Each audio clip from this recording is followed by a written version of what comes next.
São 9 horas, horário de Brasília. Tempo bom na capital paulista. No momento, os termômetros marcam 21 graus. A temperatura mínima prevista é de 18 e a máxima 25 graus. Veja agora os destaques do MAC Notícias de hoje. Qualidade do ar em São Paulo registra nível recorde de poluição. Confira iniciativa para a prevenção do HIV. Casa Lanzini inaugura Museu do Livro Esquecido no centro da capital. Estes e outros assuntos você acompanha com a gente a partir de agora. O MAC Notícias está começando.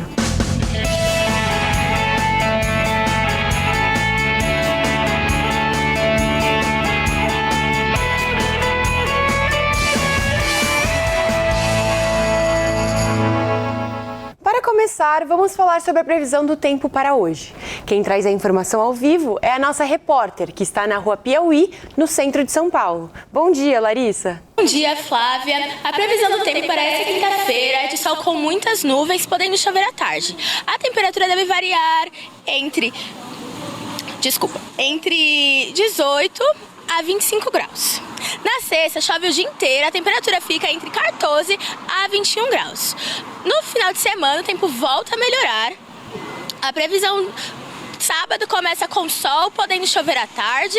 A temperatura deve ficar entre 15 a 22 graus.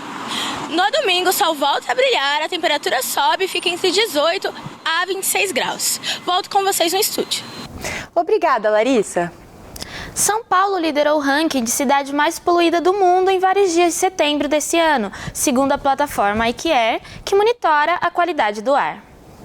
De acordo com pesquisa coordenada por Mariana Veras, do Laboratório de Patologia Ambiental da USP, respirar o ar da cidade por um dia equivale a fumar mais de 4 a 5 cigarros. Como essa pesquisa foi realizada e quais são as medidas para amenizar os efeitos da poluição, acompanhe com a reportagem de Alan Batista. Imagine que, sem perceber, você inala uma quantidade de poluentes equivalente a fumar 4 a 5 cigarros por dia, mesmo sem nunca ter acendido um em toda a sua vida. Pelo menos, isso é o que revelou uma pesquisa do Instituto de Estudos Avançados da Universidade de São Paulo.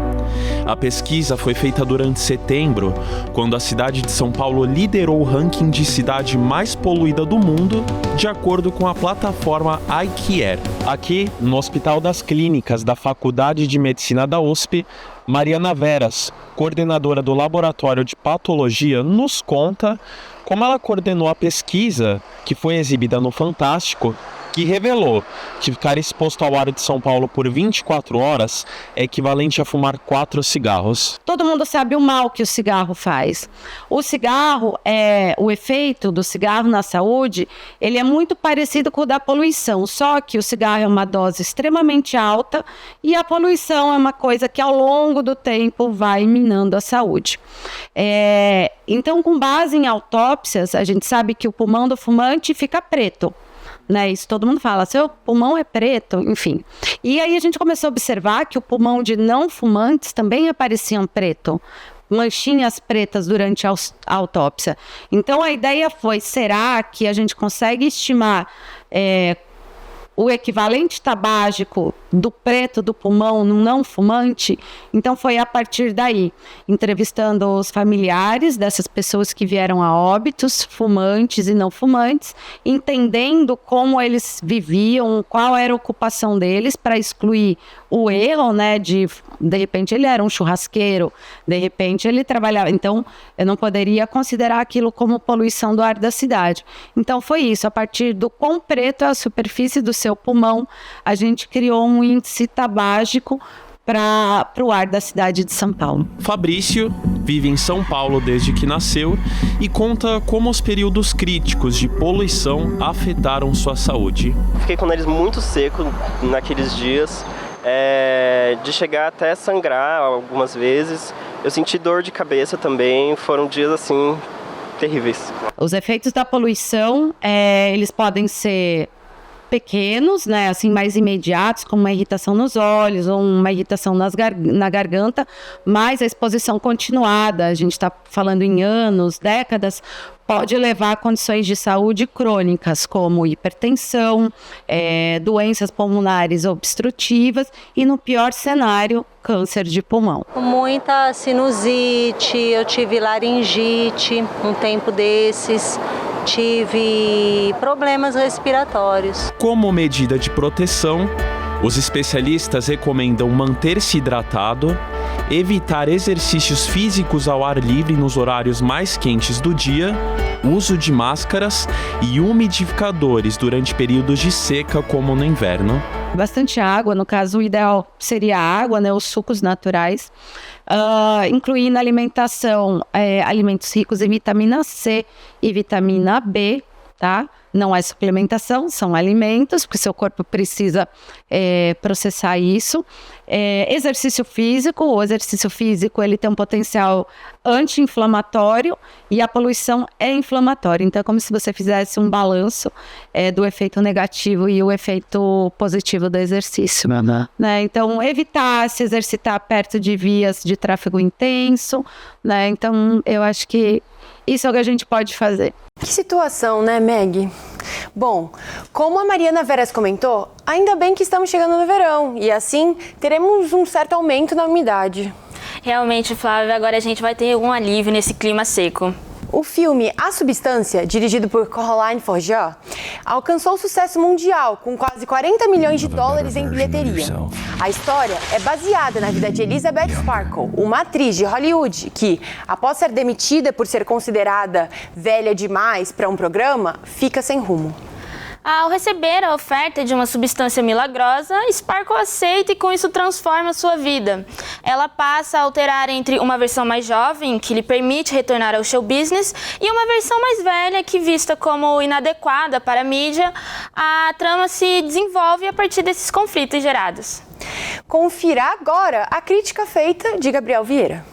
Em terra de Deadpool e Wolverine, Godzilla e Kong e Twisters, seria natural esperar que A Substância, de Coralie Farjat, que ao menos traz de volta aos holofotes a icônica Demi Moore em uma trama quase que biográfica, além de dar uma aula, claro, em termos técnicos de ambientação cinematográfica e apresentar ao público mainstream o significado de um dos meus termos favoritos, o body horror, se consolidaria como um dos maiores sucessos do ano.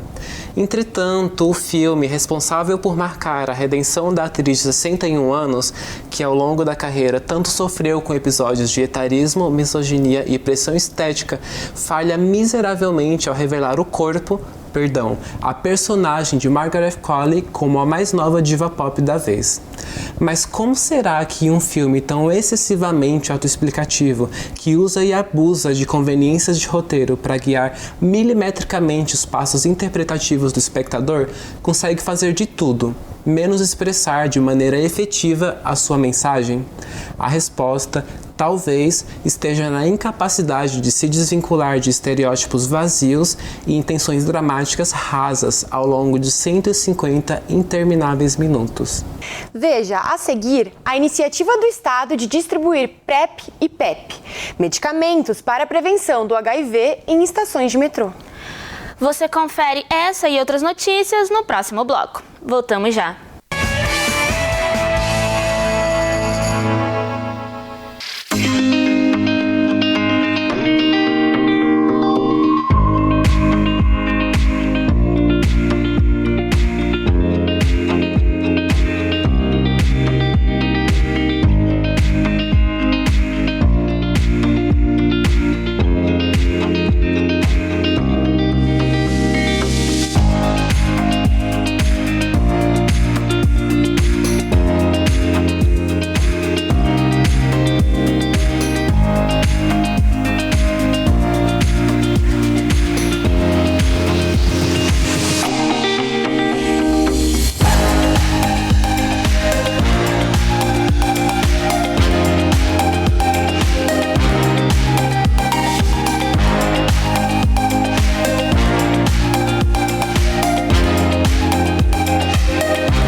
PrEP e PEP são 2 importantes avanços no combate ao HIV. Para tornar a prevenção mais acessível, e a Prefeitura de São Paulo, em parceria com a Via 4, lançou uma iniciativa inovadora.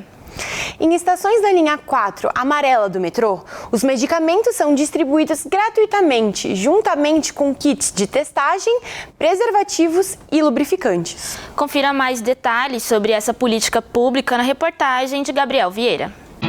Todos os dias ele está aqui, mas será que alguém percebe?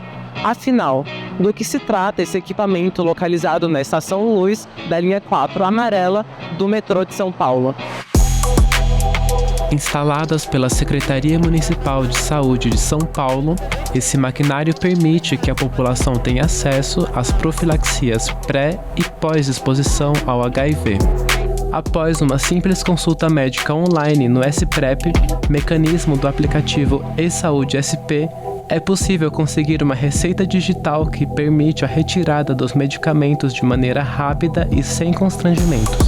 E ali ela vai ter um teleatendimento, ela vai ter consulta médica, e aí essas médicas então fazem uma receita digital e também um QR Code. Com a receita digital, essa pessoa pode ir buscar as profilaxias em qualquer unidade, inclusive unidades 24 horas aqui em São Paulo. Com o QR Code, ela se dirige a essas máquinas, que também estão em estações de metrô. Uma máquina está na Estação Vila Sônia e a outra máquina na Estação Luz. A profilaxia pré-exposição é uma metodologia de prevenção ao HIV que consiste na utilização de medicamentos antirretrovirais por pessoas que possuem vida sexual ativa e ainda não foram infectadas. Já a profilaxia pós-exposição equivale a outro tratamento, que deve ser iniciado após uma possível exposição ao HIV, como em casos de relação sexual desprotegida ou compartilhamento de objetos cortantes. De acordo com o Sistema de Informação de Agravos de Notificação, SINAM, do Ministério da Saúde, 3.006 casos de HIV foram oficializados na cidade de São Paulo em 2023, em contraste a 6.759 infecções de 2022. Dentre os fatores responsáveis pela diminuição desse número está a popularização dos medicamentos PrEP e PEP, conforme mostra o aumento de 13% no número de usuários da medicação, de janeiro a maio de 2024 na capital paulista, em comparação ao mesmo período no ano passado. Vale ressaltar que tanto a PrEP quanto a PEP são medidas especificamente destinadas à prevenção do HIV e não protegem contra outras infecções sexualmente transmissíveis. Várias formas de prevenção, isso é uma coisa importantíssima porque cabe a cada pessoa saber o que é melhor para ela, né? A gente não pode julgar. Eu posso te mostrar quais são as profilaxias de prevenção, o preservativo, o gel lubrificante, a PrEP, a PEP, e te orientar os riscos e os benefícios de cada uma e cabe a você escolher, né? A Estação Prevenção Jorge Belloc, situada no mezanino da Estação República, oferece PrEP e PEP de terça a sábado, das 17 às 23 horas, de maneira gratuita, além de contar com uma unidade de coleta para a testagem rápida de HIV, preservativos e lubrificantes. A Estação Prevenção, ela, como eu disse, é uma unidade de saúde subordinada à Secretaria Municipal de Saúde aqui de São Paulo. E ela foi criada exatamente com essa finalidade, né, de levar serviços de saúde ao cotidiano das pessoas, né, que moram ou que circulam aqui em São Paulo. É porta aberta, quem quiser vir pode vir, né? É só trazer um documento de identificação e aí a pessoa passa na recepção, preenche um formulário e ela já vai diretamente para a testagem. Se o teste der não reagente, ela já inicia a PrEP, já sai com a profilaxia, já sai com a medicação e sai também com um receituário, com um formulário para ela poder fazer os outros testes também que estão previstos no protocolo.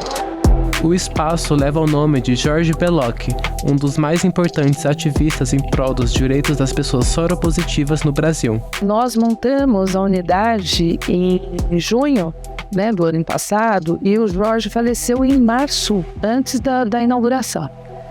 E nós ficamos todos muito comovidos, né, com a morte precoce do Jorge. E nada mais merecido do que uma homenagem a ele neste espaço, num espaço tão importante para aquilo que o Jorge defendia com muita veemência, né? Que era um acesso maior, cada vez mais ampliado, né? A população. É muito importante que iniciativas como essa sejam divulgadas, facilitando o acesso a recursos que às vezes podemos ter, mas não sabemos. Concordo, Flávia. Essa própria já chegou a impactar 80 pessoas em um dia e é um grande avanço para a conquista na saúde pública de São Paulo. São Paulo registrou um aumento de cerca de 15 mil casos de furto em relação a 2023. E a segurança foi apontada como a principal preocupação dos moradores da capital nas eleições de outubro, segundo dados da Datafolha, sendo ela 23% das respostas. O governador Tarcísio de Freitas destacou a segurança como uma das prioridades da atual gestão. Com a chegada do fim do ano, a movimentação maior de dinheiro aumenta os riscos de furtos nos centros comerciais. O comentarista Ilan Fischer nos conta mais sobre o assunto. Durante o período de final de ano, é comum observar um aumento nos índices de roubo devido a diversos fatores, como maior movimento em áreas comerciais, aumento de circulação de dinheiro e a típica distração do período de festas. A conscientização e a prevenção são fatores essenciais para evitar perdas e situações de risco. Medidas como evitar o uso excessivo de dinheiro em espécie, optar por saídas em horários de menor movimento e dividir os valores em diferentes cartões ou contas podem contribuir para a segurança pessoal. Outra medida essencial é o reforço da presença policial em áreas estratégicas, especialmente durante a alta temporada, quando o fluxo de turistas aumenta. Garantir a segurança de todos não depende apenas de escolhas individuais, é também papel das autoridades. A integração entre as forças de segurança e população local é fundamental para que se obtenha um ambiente seguro.